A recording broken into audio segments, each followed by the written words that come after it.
What's a job that's romanticized but in reality sucks?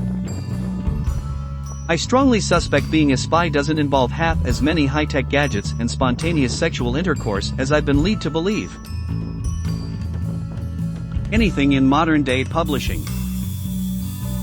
How many television shows and movies must I watch where the plucky young upstart graduates from college and gets a job at the magazine or newspaper of their choice and is respected and can make a living? The pay sucks, you're in constant danger of being laid off when your pub folds, usually, and it's usually a pretty corporate environment where you're tasked with multiple jobs for little hope of advancement. The names high up on the mastheads are usually those of rich people, and it's because they started off rich and could afford to stay in the industry. From what I've understood, being a cowboy is really awful. Game tester. I worked as a game tester for EA for almost 3 years. Here's what it's like. Imagine a game type you don't like. Maybe soccer games. Maybe an RTS. Whatever. You now play that game 8 hours a day. But you don't play it. You test it. So let's imagine an RTS. You are told to test the resource acquisition systems. All you do is click around and make sure your guys can mine gold and harvest lumber. You click around the map and mine in forest. There is no combat, they've turned that off for your testing. There is no story, because you just flick from level to level to test the resource system. You test using one guy. You testing using 100 guys. You make sure no other units can gather resources. You try blocking your own guys. You try killing your own guy. 8 hours a day. Every day. 4 weeks. You enter dozens of bugs. They put out a patch that fixes the bugs. You have to retest every level and every bug to make sure they're all fixed. That's game testing. Working on a film. If you're crew, it sucks. Long hours for what seem like very slow progress on the picture, lots of standing around waiting, etc. You arrive well before everyone else and leave after everyone else. If this is an indie production, you also may have to beg/chase down for your pay at the end of each week. Oh, and when the film wraps, you're now unemployed. Well, this thread is insanely depressing. Are there any good fields to go into? LOL. Archaeologist, specifically field archaeology. 99% of the time you find absolutely nothing. It's often physically demanding, sometimes grueling, the pay is shit, there are no benefits, you have to constantly travel, there's very little stability, I could go on. Source, have worked in CRM, cultural resource management, archaeology for several years now. Edit, holy shit, this blew up. Just want to stay, in spite of all the bullshit of this field, still love being an archaeologist and don't really want to do anything else for a living, but I can't universally recommend this job to everyone in good faith. Being a therapist. Too many people I've met get into the field thinking it's how they saw it on TV, affluent white collar, own office, warm slow pace environment, where you get to sit on a nice comfy couch and be like, let's talk about your feelings. That's only if you get to private practice, which they don't tell you is also like running your own small business, which good luck is you have no business acumen. The reality is you get out of grad school, get your first job working at a community mental health facility because they are the only ones who will hire you with a limited license and no experience, getting paid less than $40,000 per year if you're lucky, and then get put in a walk-in closet of an office, where they dump 100 client caseload on you the first day, followed by your first client who has 5 different diagnoses and is on 12 different psych meds who says to you, fuck you, you're my 7th different person I've had here, nobody cares about me. Yeah, people go into $100,000 of debt for that. Edit, I'm a therapist myself, I love what I do, but it takes years to get past all the shitty parts of the field to find your place in the field.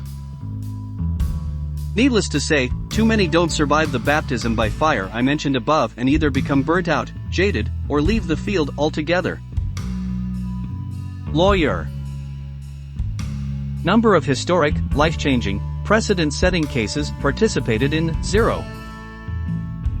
Number of angry, self-entitled, abusive clients wanting to screw each other over, 842. Number of pages of paperwork that's sucked up free time and social life, 84,836. Everyone used to think it was awesome that I worked in live sports TV. 70% of the people I worked with were miserable pricks with overinflated egos, and then there were the athletes. Just had a pretty shit month at work and was considering putting in my papers, but this thread gave me a lot of perspective. Thank you, OP. Apparently lifeguard, because nobody can find them anymore. Most, not all, jobs in the environmental sector. Pay is usually quite low, you tend to work in very ugly places, landfills, contaminated sites. You are expected to get jobs done in half the time you really need with as few resources as possible. And if you are consulting for other companies, nobody really wants to be working with you to save the environment, they generally are just trying to barely meet some regulations. Edit, there are definitely exceptions as some commenters have pointed out. Some people find a niche that works out very well for them. Just sharing my personal experience and that of other environmental professionals I have known. Edit number 2, I don't mean to discourage anyone who really wants to pursue an environmental career, but I also really wish that I would have learned some of the negatives, in my comment and the many replies, before I began mine. As a result, I only lasted a few years as an environmental consultant and basically started over in a completely new field. Computer game development, especially testing. That is the ass end of an industry that is mostly ass. Journalist. Expectation, I'm gonna be the next Hunter S. Thompson and write compelling feature pieces with a unique voice and get paid to travel the world. Reality, talking to my editor about how my contact from the cat fashion show won't call me back or do an interview unless we pay them $80 or adopt 2 cats. Raising livestock. Everything about it is so much rougher than any book, show, or movie lets on. You have many days that go by swift and easy, then you're hit with an emergency that makes 3 hours feel like a week. Don't like thinking about death? Then why are you buying animals who are one bad moment away from you having to make the hardest decision you never knew was an option? Fun anecdote, I have a neighbor who moved his family from the city and decided to buy some dairy calves. Now, dairy calves are generally cheaper to acquire than they should be, so before long they've got 5 little guys in a half-acre pen.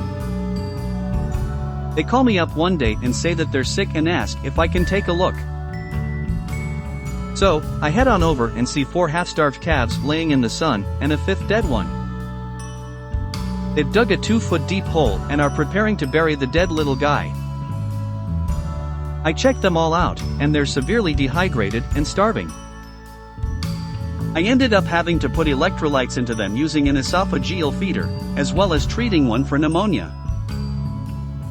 Trying not to lose my temper, I asked them what they've been feeding them. Oh, we figured they could eat the grass. A guy at a store said they should be old enough now. Those calves were not even 3 months old. Pro tip, that's far too young to be weaned from a bottle. So I bit my tongue and told them they needed bottles for at least another 2 months. It took me half a day of working with them, but all 4 surviving calves lived. Plus I explained to them that no, you don't bury an animal in 2 feet of dirt. When I got home later that night, I screamed and almost broke something. So, my advice if you like cows, goats, sheep, or horses is this: go visit somewhere that raises them. Join a 4-H program. Heck, buy a good old book on them and read to your heart's content. But please, don't run headfirst into raising the things, because I can promise you, you're not prepared for it. I've been raising them for almost 30 years and I still have times that I'm left shocked and hopeless. Film/television industry. Long, thankless hours. The expectation that you should be available 24/7, otherwise there is a long lineup of replacements waiting for the chance. You might get lucky and work your way to the top, maybe enjoy some fame and fortune, but even there, it's a dog-eat-dog world. Most people have to sell a bit of their soul to get and stay there. And if you don't make it, you either toil away on crew or end up regaling your coworkers in some other industry with exciting stories about your time in the biz that is if anyone hires you, because they just can't understand why you left the exciting world of Hollywood to come work at the grocery store. Architect.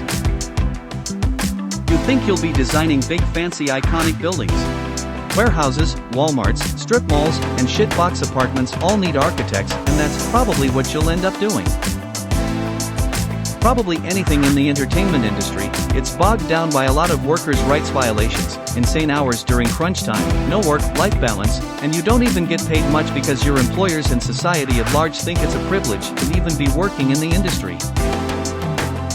Anything that requires a lot of travel. Sounds glamorous, but in reality all you see usually an airport, conference room, boring hotel room, and maybe a restaurant if you are lucky. It's exhausting and it actually just sucks. Anything in the music industry. You're never really off the clock, the pay is terrible pretty much all across the board unless you're in the 1% of the top in any business. People think it's all glamorous because they see the pop stars, the music videos, the award shows. Truth is, it's blood, sweat, tears, stress, lack of sleep, a lot of inappropriate behavior, drugs, fun if you like it, not fun if you don't, alcohol, again, fun if you like it, not fun if you don't, and again, low pay, and then maybe once or twice a year you get a perk of going to an award show with free food, booze, and a chance to say hi to some celebs, can't even take a photo with them, really, as it's not deemed professional in a work setting. I've been there for 15 years give or take, branched out, still linked to it in some ways, but I get my money, much better money, might I say, elsewhere now and without as much stress or worry. I have 2 jobs that fit the bill. Video game tester, the pay is terrible. You sit in a dark room with no windows all day performing monotonous tests with a group of antisocial introverts. I ran out of inventive ways to submit bug reports saying, the player cannot approach closely enough to the rock at coordinates XYZ. See attached screenshot. I remember working as a group for hours to attempt to manually test an unlockable achievement, only to have the development team push out a new code build right before we finished, so we had to start all over again. Archaeologist, again, the pay is terrible. Most of the projects are tied to expanding the fossil fuel industry, hooray, climate change. Doing phase 1 work involves checking to see if anything of cultural value is present in a given area. I compare it to playing Battleship, you dig a hole, it's empty, miss. You dig a hole, you find something, hit. Dig around the hit, looking for other hits. You mostly dig many empty holes. I had to rebury my most interesting find, a Native American heart, because it wasn't in the budget to excavate it. Due to how the laws work, that site was later bulldozed, and now there's a gas station there. Chef/cook, shit pay. Toxic work environment. Shitty hot working conditions. Megalomaniac/incompetent management and owners. Long shitty hours. Working every weekend and every holiday. The only people you will see regularly are your coworkers. And most people deck end into alcoholism or drug abuse to cope. Most people get into it because they're passionate about it, and most bosses will take advantage of this. I spent 10 years in this field. I walked away with nothing other than the knowledge I gained, then had to re-enter to workforce at the bottom at the age of 30. Been out 5 years now, and started making more money and working less hours within a year. I wish I'd left sooner. Veterinary medicine. Fantasy, I get to work with puppies and kittens. Reality, a 3-month-old kitten died in my care. I've seen so much gore and blood and neglect. I've sent animals home with invasive cancers because family can't afford treatment. I've been the only comfort shelter animals knew before they left this world. It is a specific and exhausting kind of pain, and it isn't really talked about enough. People who say they couldn't do it because of the euthanasia have no idea. Edit, thank you to those of you who were kind and respectful. I will not be interacting anymore, as recounting some of this is a little emotionally exhausting. But I'm going to plug this link for anyone, vet mad or not.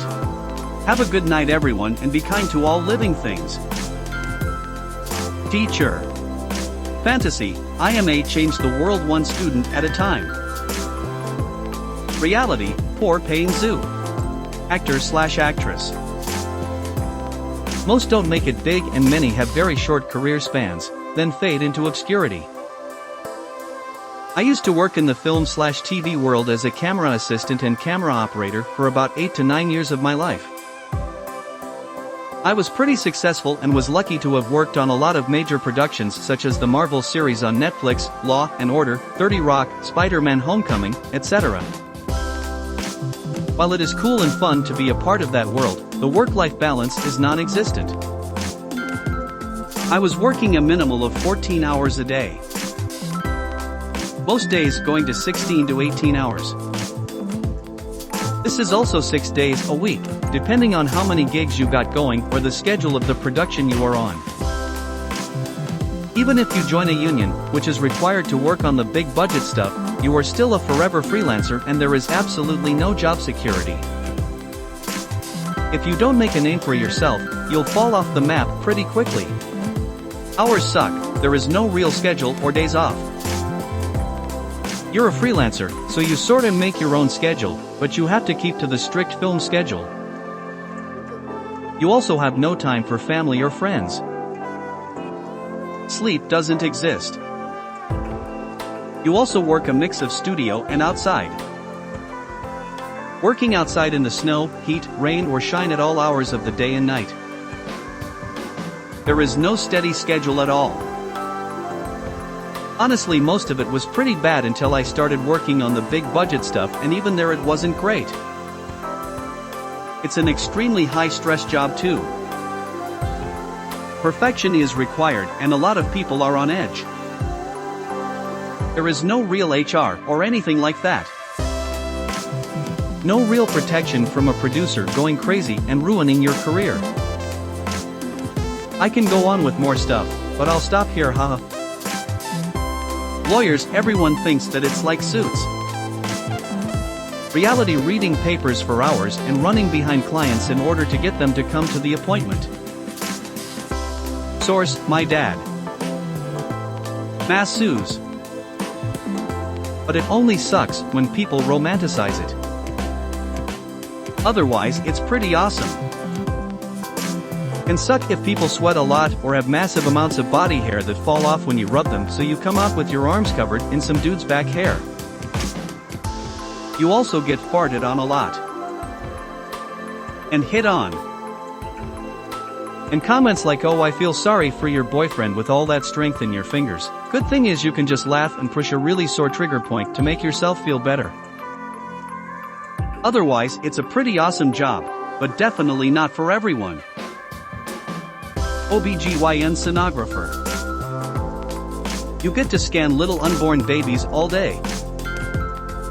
Then you have an excited parent eagerly watching my face and looking at the screen asking all sorts of cute questions while I calmly tell them I can't relay any results to them as I stoically measure a fatal abnormality, or record a motionless heart, etc. Things they don't teach you in ultrasound school. Keep a pleasant expression that does not reveal anything negative about the exam, but that also does not create a false sense of positivity. And do not, by any means, cry. Edit. Hey, this got a lot of attention. This has never happened to me before. Thank you to those appreciating what I do. It honestly felt really good to read that. A lot of you have been sharing your experiences getting ultrasounds or other diagnostic imaging performed. for sharing such personal stories. To those who went through or are going through something difficult, I am rooting for you. I strive every day to be the best sonographer I can be for patients just like you or your loved ones. To the current and soon-to-be ultrasound students, message me if you have any questions about the career, clinical rotations, licensing exams, etc. It has its emotional hurdles, but that's healthcare and medicine for you. I genuinely love my career, and I also love talking to ultrasound students. To those who say this profession isn't romanticized, my bad LOL.